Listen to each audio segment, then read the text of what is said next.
Hey guys, welcome to the Powerful Man Show, where we help married businessmen save their marriages without having to talk about it, get unstuck, and gain clarity in their lives. As I like to say, life is too short for average. I'm your host, Doug Holt, with my co host, Tim, the Powerful Man Matthews. Now let's get this started. Hello, gentlemen, and welcome back to yet another show, the Powerful Man Show. Tim, how you doing, brother? I am doing very well, Mr. Dougie Fresh. It was a pleasure to be here with you and the listeners. How about yourself? I'm doing great, man. I had a sauna session. I have a sauna here in my house and Oof. was in there journaling and getting some stuff, kind of reflecting a little bit, if you will, on the last week already. I know, when this, I'm not sure what date this comes out, but for me, it's midweek as we record this. And yeah, it was really great to reflect. I had an amazing conversation with my 5-year-old son last night. Wow. He's only 5, but he really opened up to me about some things, some struggles, if you will. And he doesn't like talking, like most people, doesn't like talking about those things. But he really let me into his heart and his mind and what was Mm, going on for him. And I just felt really honored. wow. It must feel amazing just to connect with him in that way. Yeah, it is. And just to be there for him. So he has that outlet. Now, of course, it always makes my wife jealous, a little bit. She wouldn't say that, I don't think, but you know, he opens up to me and he chooses to open up to me. And so as men, we always want to be the lighthouse. We talk about that a lot in The Powerful Man is we always want to be the lighthouse guiding a ship to shore, right? Being the Mm, safe harbor for the people you love. And when you get feedback like that from your son, he's only 5 years old. You get that feedback just through his actions. That's powerful. It makes you feel good. And when you're reflecting on your year, your week, or just reflecting on the night before, uh, it really just fills my soul. mm. Yeah, I bet. I bet. Um, well, on the theme of you saying, talking about reflecting so much, it reminds me of something that I would like to bring to the table, Mr. Dougie Fresh. Please do. Yeah, What do you got so for us? so yesterday I was in the gym having a PT session, and a mutual friend, a friend of the gym owner, he's the guy that was training me and of myself as well, walked into the gym.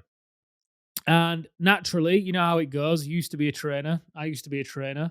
And you know it when when clients are trying to keep people talking so they can buy a little bit more rest. I absolutely did that. So this guy started to talk to us, started to share how one of his friends from Poland wanted to come over to the UK and do some dirt biking. Now, as he was explaining the situation, the reason why he came into the gym was because the gym owner, the guy that's training me, is very familiar with dirt biking. He's done a lot of it in North Wales, and he understands a lot of the legalities.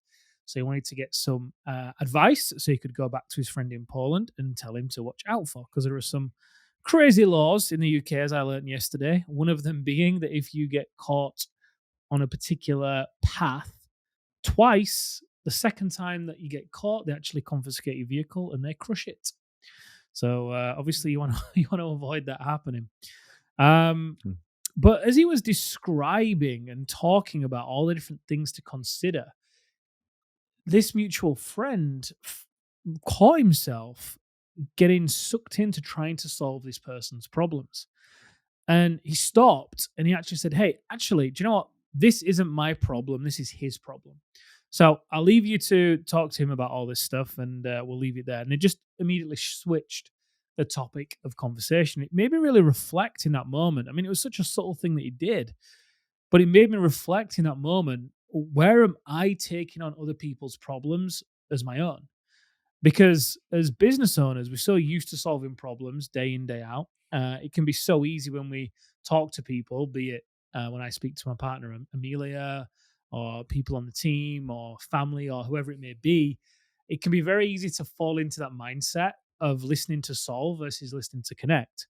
And you just want them to get to the root of what the issue is. And you want to then, the tendency I used to have was to then want to throw a lot of suggestions and just tell them what they need to do, almost so I could feel a bit of significance as well. I think in hindsight, and feel like I was saving them, and it really got me thinking about the idea of one. what problems am I taking on of other people's that I don't need to? And how much easier would my life be if I really focused on my own problems and remembered what were my problems and what weren't? But then also the idea of making sure you lead and don't save. Taking on people's Mm. problems is often a symptom of you trying to save them. And that isn't what a wolf does. A wolf is wise, open, loving, and fierce. And we talk a lot to the men in the community about lead, don't save, lead, don't save, lead, don't save. Typically, when guys are in deer, they want to save the situation. And they usually do it from a place of wanting to feel better about themselves. So, anyway, wanted to share this, dive into it, reflect upon it together, and see what you think. Yeah, this is so common, right? As businessmen and as business leaders, what we do is solve problems. And I know for myself, Tim, when you and I were talking about Q4 of last year, I did a lot of what I would call self-sacrificing. And when I reflect on that, taking on too much, taking on other people's issues, and trying to solve them. And, I'm good at it. You're good at it. The guys listening to this, you guys are probably really good at solving problems. And we can easily got to be careful of getting into what I call savior complex, Mm, where we get into this mode where we know we're either smarter, stronger, more durable, whatever it is that we tell ourselves. And we believe, okay, because of that, therefore, I must save or solve these people's problems or do more, right? If I'm stronger, I should be able to help people more. If I'm smarter, I should be able to help people more. And then we do it. And oftentimes, especially in a marriage, this is the exact opposite of what your wife wants. She wants a man who's going to listen to her, validate her, right? Use the hidden motives technique to make her feel seen and heard, not solve her problems. And as guys, we fall into this all the time, Tim, as you know, our wife or our partner starts complaining about something and immediately we go into fix it mode. And this causes a lot of distance and a lot of disconnect for the relationship and for the marriage because the wife does not want that to happen. And oftentimes the woman doesn't know how to explain it to the man or the man doesn't get it and they move forward with this disconnect. Now the same thing can happen in your business, right? And this I'm guilty of this for sure. If somebody brings a problem to the table of like, "Oh, I can't figure this out." And I go into this mode almost reflexively, of, "Oh, I'll do it. I'll take care of it," right? Because I know how to do the web programming enough to get it done. I know how to do the sales functions or the marketing functions or the operations functions well enough, or I also just know I'll figure it out. So I'll just do it. Don't worry about it. I'll take care of it. And what happens for me, at least, is then I've got this laundry list of other people's problems, other people's issues that are put upon my plate. And now I get stressed out. I get anxiety because I still got my stuff, right? I still got my stuff to worry and be concerned about. And more often than not, when I sit down there, I'm conscious of it. I realize that I am hindering the other person from their growth potential. And that's not fair. yeah, no one wins either, right? You don't win, they don't win. Like you said, you rob them of growth that they get to experience, be it through either finding a solution or whatever it may be. There's many ways in which their growth may occur. Um, but ultimately, it just slows everybody down as well. I was on the time office hours call yesterday, the activation method office hours call, which is a call that happens every week. It's led by myself, you, or Arthur. And it's for all the active guys in the activation method to attend and bring the biggest challenge and go through it. And one of the guys was sharing how he's basically been doing this and he's been doing it at work, taking on people's problems. And he's known and relied upon as that guy. Now, for a lot of years, he wore that with as a badge of honor, right? He thought it was a good thing. It gave him a level of significance. He thought it was a good reputation to have, but it wreaked havoc at home with his wife because his wife would watch him take on everybody else's problems, say yes to everybody else, which then meant he had no time or energy for her or the kids. So therefore, she's seeing him choose other people over her, which obviously created a lot of division between them. But he'd also then do it with his wife as well, like you were saying a moment ago. He would do it with his wife as well. He'd listen to her to solve instead of listening to her to create an environment where she feels seen and heard and also desired. That's a big part of the hidden motives technique, as you know. Um, And when he realized this, and he realized, I mean, literally a light bulb went off for him yesterday on the office hours call. You could just see the weight lift off his shoulders.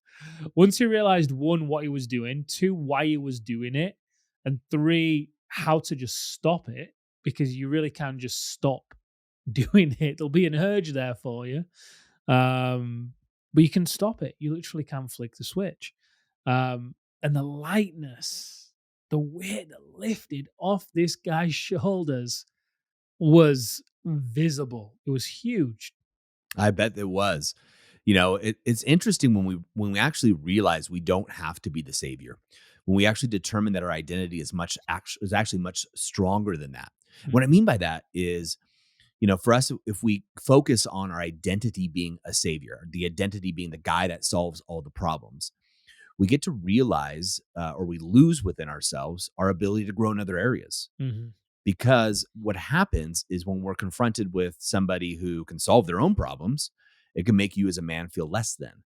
Or if your wife doesn't want you to solve the problems, or somebody at work doesn't want to, it creates disconnection, and that becomes a real issue. So, like you were talking about this guy at the gym when you were working out, realized, hey, this is not my problem. You know, get this monkey off my back. Don't put your monkey on my back, is what we talk about in business. It's a common thing in leadership, right? Don't allow, as a leader, don't allow somebody to walk into your office, virtually or otherwise, take their monkey, their problem, and give it to you, right? That's something I talk about whenever I hire somebody for any team that I'm working on. You know, it's kind of that idea. If you're going to come to me with a problem, come to me with three solutions, three possible solutions there.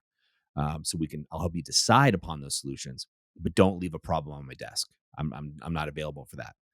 Now, like I said, transparently, last quarter I allowed that to happen, and the craziness of what was going on to make this movement work, I felt like it had to happen. And you know, sometimes that does. There's different seasons for things.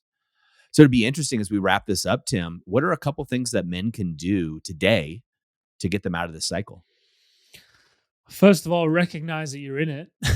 Like, if this resonates with you, then I would take some time to sit down and reflect. You know, listening to this podcast in the gym or in the car or whatever it may be, just isn't enough. So I would make a commitment right now to set aside some time to reflect and actually look at how this pattern is affecting you, right? You know, you always say that, show me your calendar, I will show you your priorities.